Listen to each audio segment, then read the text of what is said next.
My God, we are live on pwfempire.com and youtube.com/pwfempire. Just got done watching NXT Takeover. Back to Brooklyn. Cass. Holy shit. Oh my God, that show was so fucking awesome. I guess we can go ahead and throw that out there. Spoiler alert, but we're going to spend the next few minutes, however long we are on this show, raving about the show that we just saw. WWE through NXT they produced. We got a debut tonight from Ember Moon. We got Bobby Roode. This is his first match in NXT, right? Oh yeah. Okay, so we got that. We have 3 championship matches that were back to back on the show, and that back to back fucking awesomeness. But we'll get there. First, I want to start this review off by giving a big screw you to our friend Lucas, who actually had the opportunity to watch Back to Brooklyn live in the arena tonight. You have 2 NXT marks on this show. We've seen every single episode.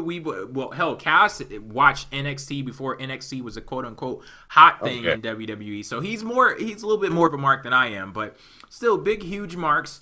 We had the opportunity to watch at home, but a guy who doesn't even watch NXT on a weekly basis, just so happens he lives in New York, and they did this whole Back to Brooklyn in New York, so he was there. So yeah, screw you, Lucas. All in good fun though, kinda, because I am a little mad though.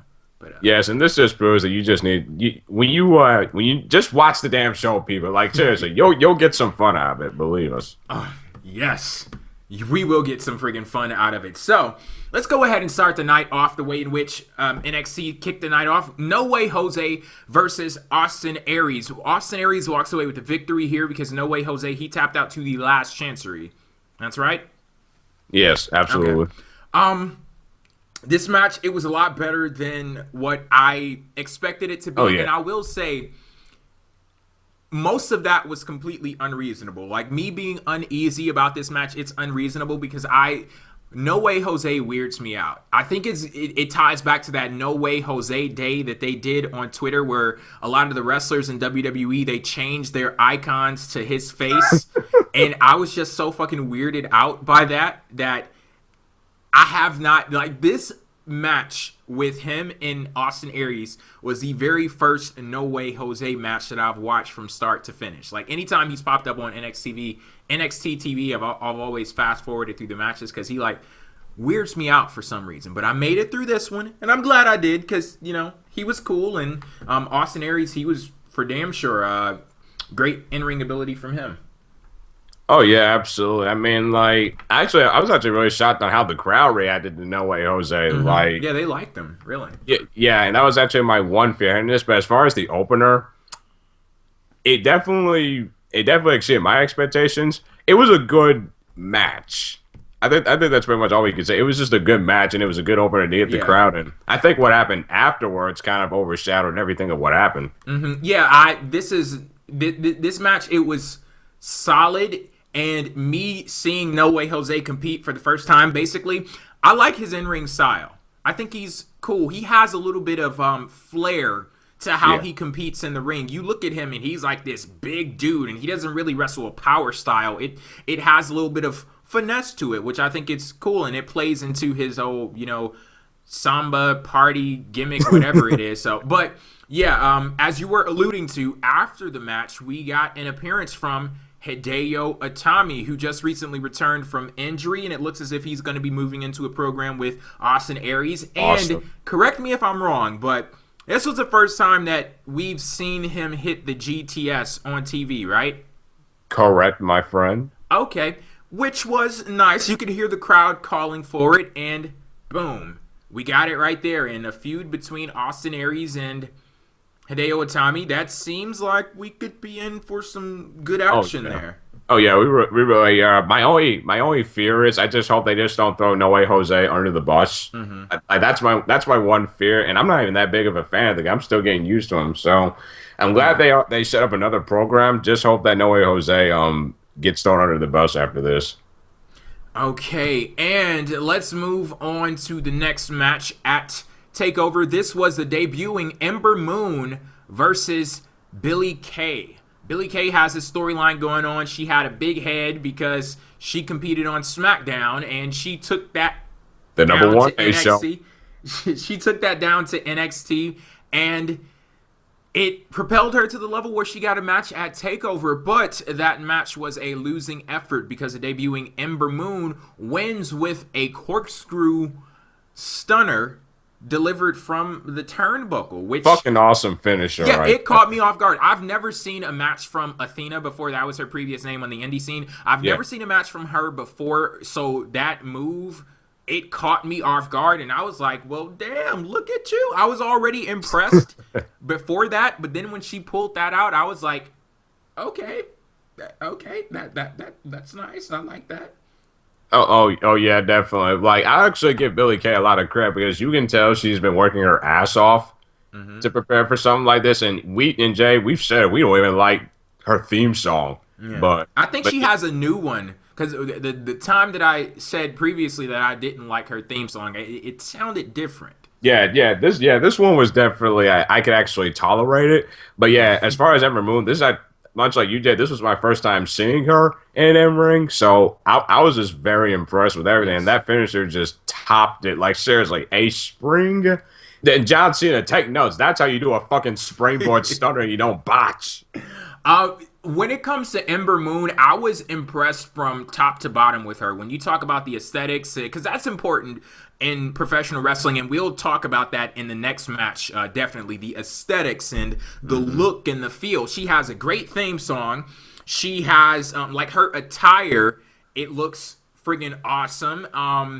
And even looking beyond that, the agility that she had in the ring, she moves so much differently than what we get from a lot of the other women's wrestlers in WWE. It's not a standard and like just middle of the road type move set that she has, and whatever move she hits, whether we've seen it before or not, she just does. She moves differently, and I don't know if anybody gets what the hell I'm saying, but if you look at her, the way in which she performs in the ring, it's something that's so unique about it that I think is going to be a great asset to her in her time in WWE. Oh yeah, yeah. And real quick, the presence to me was the major thing. Yeah. You need to have that presence before you walk into a ring because the crowd's gonna know what to think of you in about a second. So the fact that you were able to grab me and then you got me in the ring. The NXT women's division, we will get there, but we will get there. But I definitely see bright things for that division. Like my hope is redeemed. Yeah, because on the last show that we did, you were talking about that 6-woman tag match, and I don't know what the hell is going on here. I don't know who the fuck those people were, but yeah, Ember Moon in the women's division down in NXT. I know we're going to get some good shit out of her. Oh, yeah. I know. And this was only the beginning. Like, this was an exhibition type match. And, just throw her out there, do a little bit of the cool stuff. So I could only imagine what she has in her arsenal, that we're going to see going forward as she moves up the ranks. But great first outing for Ember Moon. Oh, yeah. Next match, which is very important. We said all of that stuff about Ember Moon and her presence. It's very important. And there's a big juxtaposition with the two people in this next match. Andrade Cien Almas versus Bobby Roode. Okay, let's talk about Bobby Roode. Glorious. Yes, what a perfect theme song. What a perfect word to describe him. It's so great to see him in WWE or under the WWE umbrella right now, because that's been a guy that I've looked at throughout my on and off time of watching TNA. Every single time I saw him, he screamed the legit definition of what a superstar is. Yes, he had the it factor. And say whatever you want to about his time in TNA, whether they capitalize off of it or not, but just simply seeing him on a bigger stage, it feels like this is somewhere that he's supposed to be. And there's so much more that they can do to utilize that star power of Bobby Roode. And they're like hamming it up with the whole glorious thing and him ascending to the top of the mountain and then, coming down with all of us mere mortals to compete. That was some good shit. I Oh, loved it. the psychology in this was fantastic. I do feel bad for Cien Almas because that guy's character I just cannot get behind. Yes, and this is why I said it's important that we talked about the Ember Moon, because we talked about presence and we talked about the aesthetics. When I look at CN, there's something about him that, Screams heel. and not even, I don't know, it's just something in his current incarnation that is preventing me from being a fan of his. I look at him and I'm like, I don't want to like you, no matter how good you are. He's good. He really is. In the ring, he is good, but there's some kind of quality, like there's some kind of D-bag quality about him. It's with the hat, the suspenders, and the little pants that he wears before he gets into what the is ring. that? Like, what is that supposed to do? Yeah, it pissed people off apparently. Well, apparently, like as far as like the in-ring aspect of this, I mean, It was good. it was a good match. Yeah, it was solid. Like there wasn't anything that blew me away about this one, Yeah. and I liked Bobby Roode playing into the whole glorious thing. Like clearly he has this little thing where he reaches out his arms and throws he his knows head it. back. And yeah, like that's the cue for the crowd to play into the whole glorious thing. But he kind of threw me off a little bit with his finisher. It was Yeah. a pump handle drop. Did he use that as a finisher in No, TNA? no, he used the fisherman suplex, Yeah, and he tried to go for that at one point in the match. the root bomb. But yeah, I'm not a big fan of the Fisher. Me I'm either. glad I'm glad that Roode got the win. However, much like No Way Jose, I do hope that Cien Almas doesn't get tossed to the wayside. Because listen, that's interesting because you had No Way Jose, Billie Kay, and Cien Almas, three people that you were building up to this event, but yet all three of them lost, and I just hope that they don't get tossed to the wayside for these bigger stars who did need the win.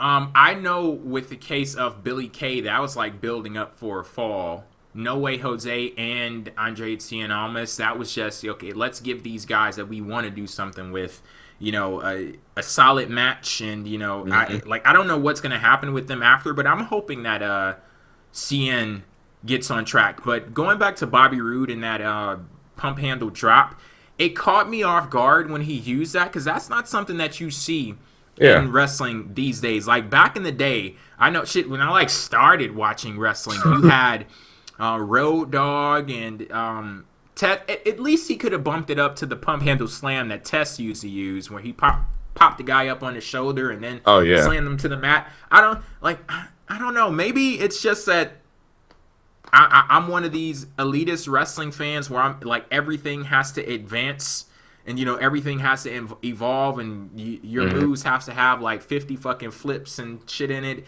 Like the simple moves that they used to do back in the day. I don't know. Like that was a little weird for me. Yeah. Oh, hey, Jay, let me put this in perspective. And I don't know who said this on Twitter, but I give them so much credit for it. I apologize. But I think that person said, a year ago, Bobby Roode was performing in front of 400 people, tourists in Orlando. Mm-hmm. Now, a year later, he's competing in front of 15,000. Yeah. That speaks a lot. Good stuff for Bobby Roode. I'm glad that he's had the chance to experience this. Real quick, Roode versus Nakamura? That definitely has to be a match that we see at some point. It definitely does. Yeah. Okay. Oh, I want to talk about this. You know I want to talk about it. These are my fucking homeboys here. The Revival, the NXT Tag Team Champions, defending their titles versus Johnny Gargano and Tommaso Ciampa. I got 2 words to describe this one. Holy shit. When I tell you I was on an emotional roller coaster during this match, you better believe it. When they started to kick things into high gear, and you could tell that they were going to the finish, I didn't know what the hell the finish was going to be, because there were so many near falls, and then that moment where I believe it was Dawson in the ring, and Dash was on the outside, and he put Dawson's foot on the ropes. Yes. Within like that 3-minute span, like I was rooting for the Revival. I kept saying, the match is over now. It was a good run. Holy shit, what just happened? Oh my god. The match is over now. Gargano and Ciampa, they're going to win. Oh, it was a good run from the Revival. Holy shit. It was a kick out or whatever it was. So much suspense. Yes. Oh my God. So much suspense. And the Revival, they end up getting the win when everything was said and done in an amazing fashion. Some great double teaming and great teamwork from them. And Johnny Gargano ended up tapping out to this inverted figure 4 from Scott Dawson. Wonderful match. People. Wonderful. I love tag team wrestling. Jay, you know this. The audience knows this.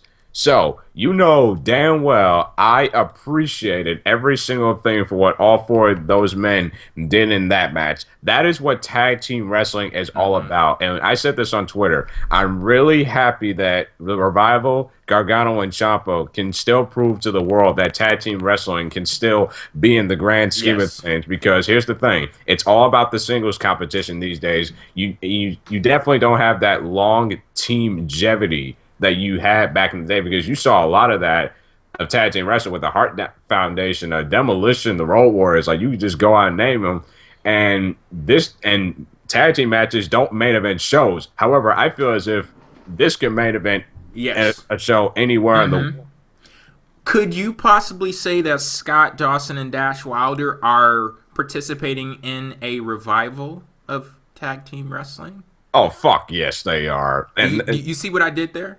Yes, I appreciate that. Like, seriously. And that's one of the things. And again, the psychology in this match was fantastic. What I really loved about this so much was the fact that the Revival did fundamental tag team moves that you do not see in tag team matches anymore. Like, they did stuff that logical tag teams would think to not get that tag. Mm-hmm. That's what you don't get. This proves that tag team matches can still tell excellent stories. Like, when I believe there was the moment in the match to where Dash, he pretended like he fell off over the top rope just to get the referee distracted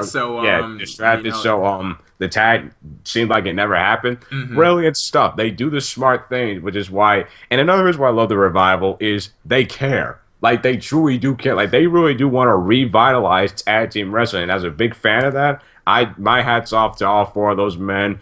And not just reviving tag team wrestling, but also reviving what the hell a heel is supposed to be. Because I'm quite sure there are a lot of folks out there who look at the Revival and say that they're boring, and they're willing to. And those people can go pound sand, but like the Revival, I'm quite sure that as competitors, they're aware of that, and they make those sacrifices because they see value in the art form. They see value in playing the role of heels. And when I tell you that they are among the best heels in WWE as a whole, I'm talking about tag team. Oh, it's not even a question in tag teams. They are the best fucking heel tag team, period. But I would also rank them highly when it comes to heel acts in WWE, period. And that's when you're throwing singles competitors and tag teams in the same boat and having them fight out to see who's going to get to the top.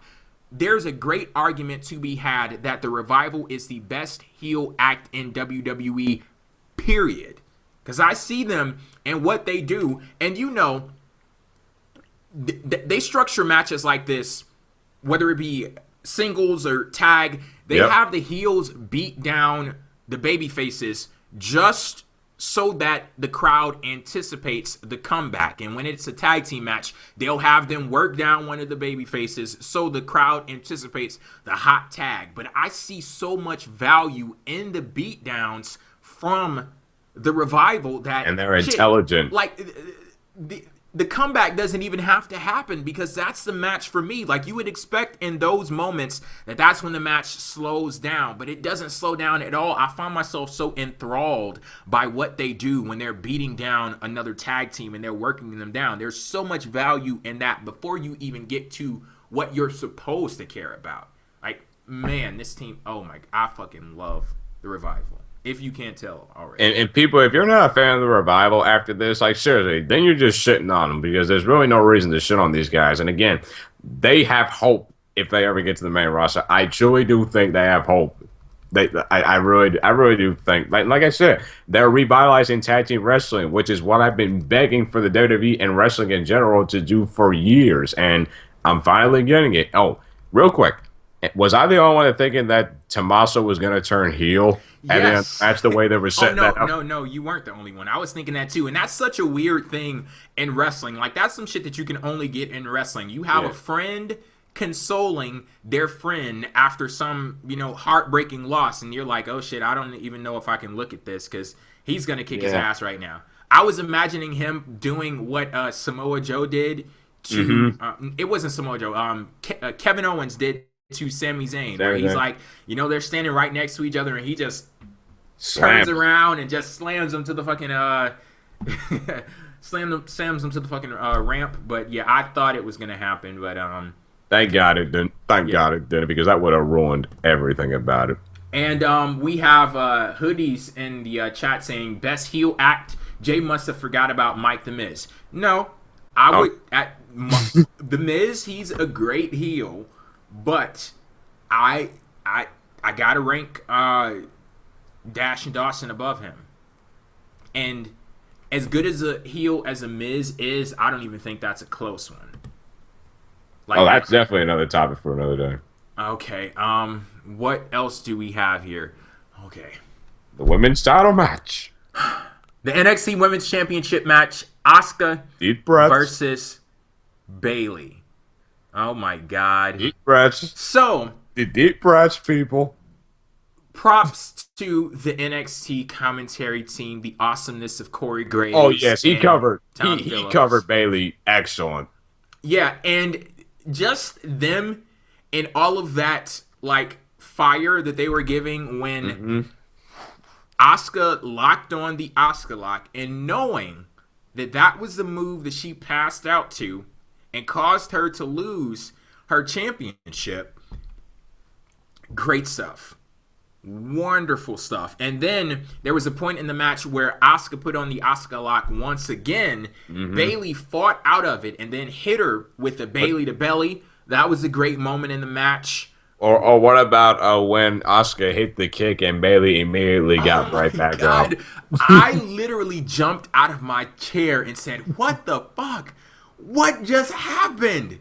And she slapped her after that. That was like fighting spirit. And I know like some people could look at that, and if you want to, you could talk about the no selling and how it didn't make sense. But with the character that Bayley is and how she has so much heart, so much passion, and you could see how it affected her on a personal level, that she believes she let people down when she lost the championship.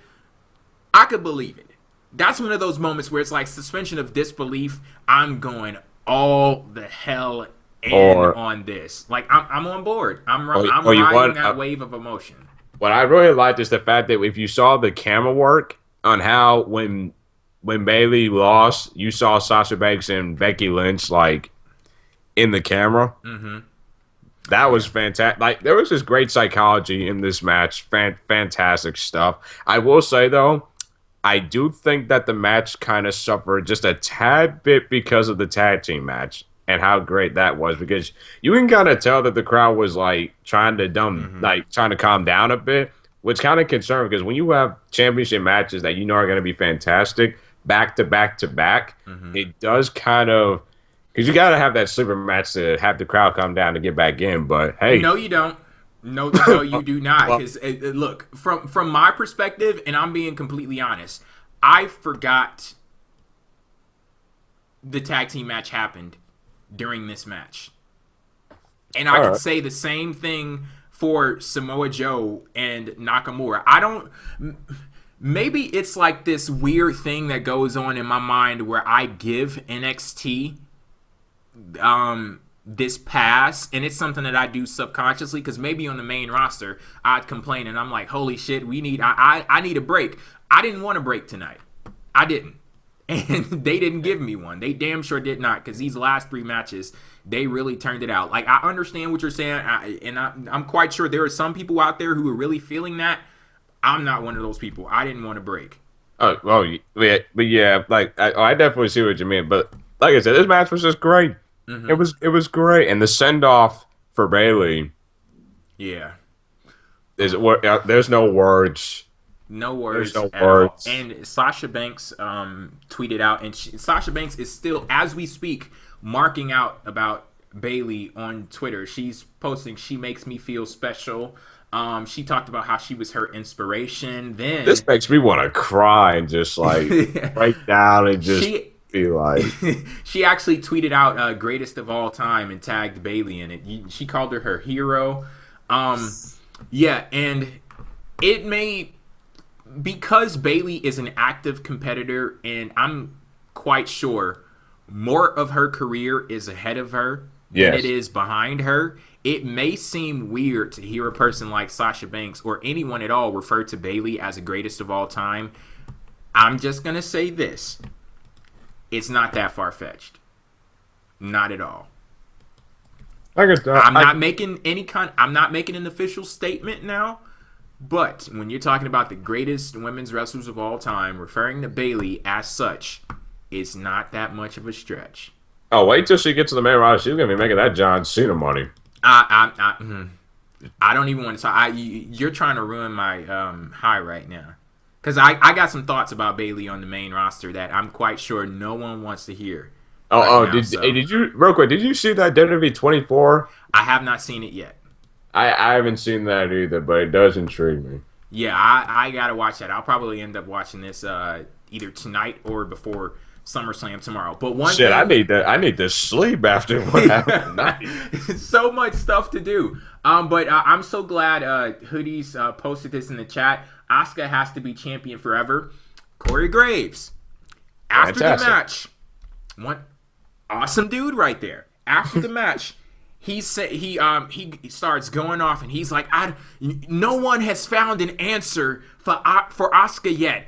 She has to be champion forever. She's gonna be NXT Women's Champion forever. When he said that, I don't know what it was in me that made me so fucking scared when he said that. Because it's like, because I got in that mode where it's like, it's still real to me, damn it.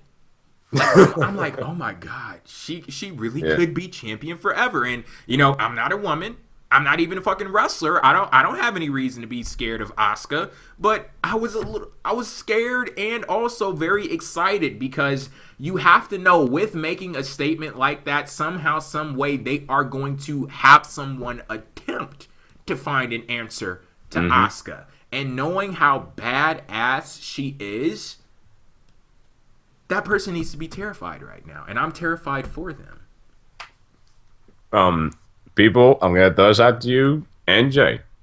Ember Moon versus Asuka. I can see it. Alrighty then. But I don't know. I'm scared. I'm scared.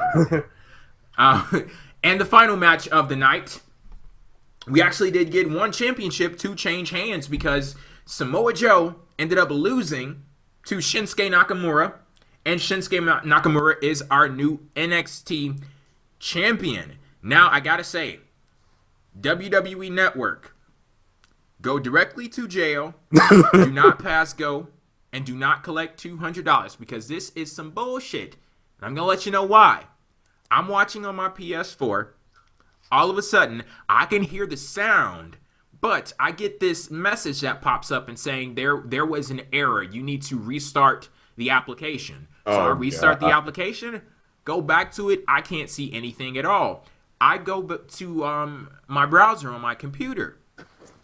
Something is fucked up there too. They're saying that we cannot reach the site. So I did miss a good bit of this match. But You missed an awesome entrance. Oh, I saw that part. Oh, you saw that? Okay, I saw that. They had the live violinist there, and that was some badass shit right there. Yeah. That was great. Yes, it was. That was some that was cool stuff from Nakamura, and just the whole setting of it. It just really, presence. Yeah, the presence. It put you in the mood, like, okay, something awesome is about to happen. And for what I did see in the match, it was really good. It was some real hard-hitting action, and this is such it was a Japanese style type match, and you can tell because like when when I was listening, trying to hear the crowd, you can tell once again they're trying to like take a deep breath because it did take a while for the main event to get going. Mm-hmm. I'm not gonna lie, it really did take a while to get going, but once it did get going, it definitely got that damn good. And maybe that's just a situation where you need to have those type of builds during the match because you could tell. And Corey Graves, once again, him being fantastic, these two men respect each other, but they just can't stand each other. Mm-hmm. Awesome stuff right there. Yeah, from what I saw of this match, it was very hard-hitting style and major props to... I mean, Samoa Joe, we talk about his awesomeness and him being the emperor of NXT on a weekly basis, but I got to give props to Nakamura and who he is as an in-ring artist, because he's the type of guy that he can entertain you in the same way that Santino could, but there's such a legitimacy to Nakamura, and we didn't get to see much of like the fun Nakamura in this match where you know he has those matches with like Ty Dillinger and like he's more loose or like he's more calmed down, but I actually like that because he was serious. Yeah, and the great part about it is he excels in no matter what he does, whether he's being fun or whether he's going in there with a laser focus and an objective, and that objective was to win the NXT Championship, and damn it, he did it. And I really like it. Like it was a really stiff matchup. Like I really like the transition into that. Some people call it a cross arm bar, but it's actually called. I looked this up. It's actually called a Judikatami. Yeah, it's supposed. Yeah, like cross arm. Some people call it a cross arm breaker. So yeah, like just the psychology, the match, the false finishes. I will say though, there was a bit of a botch with Nakamura's first kick to Joe off the top rope. There was that, but that just shows you that they were able to make up for that because you got to be able to make up for that quick because the crowd will pick up off that. And again, let me actually take a second and give credit to the Brooklyn crowd tonight. Thank you for not being assholes like the Full Sail and Philly crowds. I mean, they were a little bit of an asshole. Like when Samoa Joe and Nakamura were slugging it out on the outside of the ring, they were humming Nakamura's theme song. And I'm sitting there like, these dudes are beating the hell out of each other. Like, this is not the moment for that. No. But I will say, though, at least they're not, like, annoying. At least to the point to where, like, Full Sail is. Yeah. And Nakamura... Those Full Sail guys have gotten too big for their britches. Yeah, and as you said, Jay, Nakamura is our new NXT champion. Very interesting to go with that choice. And Samoa Joe, I hope he never gets another chance at the NXT Championship. Yeah, Joe. I hope he never. I don't ever want him to get a fucking rematch because I want him to move to the main roster. Yes, Joe. Me and Jay, we loved you as the NXT champion, being that Samoan badass. But we got some stuff. Stuff. Yeah, you got some shit that you need to do elsewhere, and your presence is needed. Let me ask this question though: you think having Nakamura as the NXT champion is going to be difficult for whoever faces him for that title? Because Nakamura, he's just so on another level over everybody else. And remember, NXT is still in that rebuilding process. I don't have a problem with Nakamura being the NXT champion, but whoever faces him for that title, they are really going to have to do a good job of building that person up to the point to where when Nakamura needs to defend that title, his opponent doesn't get too overshadowed, if that makes sense. Well, they have to pick the right person. Yes, that's the thing. Because you see this picture that's up right... Oh, you don't see the picture, but I have a picture of the top two matches, or the last two matches from Takeover. I have the Women's Championship match and the NXT Championship match. There was a point in time where I believed that no one on this friggin' planet could take that title away from Bayley. But they made it work with Asuka. They made it work with her. Now they got to basically do that process over again. Make it work with whoever challenges Nakamura for that championship. But you see what I get. Oh, I totally get it, because Nakamura, he's in his own world. Yeah. He's in he's interstellar, right? He's not even on a planet right now. He's the fucking solar system, So, yeah, it's gonna be interesting to see who they put up against him. But before we get there, let's go ahead and bring a close to our review of Takeover. What was the best match of the night for you? That tag team title match. I'm sorry. Like, me being such a big fan of tag team wrestling, that automatically gets in, and that's absolutely no disrespect to Joe and Nakamura. I so mean it, because I just love the psychology in that tag team match so much. I would say that saying something like that, you don't even need to say no disrespect, because I think that NXT has done such a wonderful job of building up their individual divisions that something like this could be capable. Because if we were to say on the main roster a tag team match was better than the World Championship match, that there's some shade to be thrown there. Because WWE is not structured in a way to where the tag team can outshine the main, the main titles. But if it does happen, some shit went wrong. If it happens in NXT, it just goes to show how awesome NXT is, because they don't put a ceiling to anyone's success in NXT. They just send people out there and be your best you.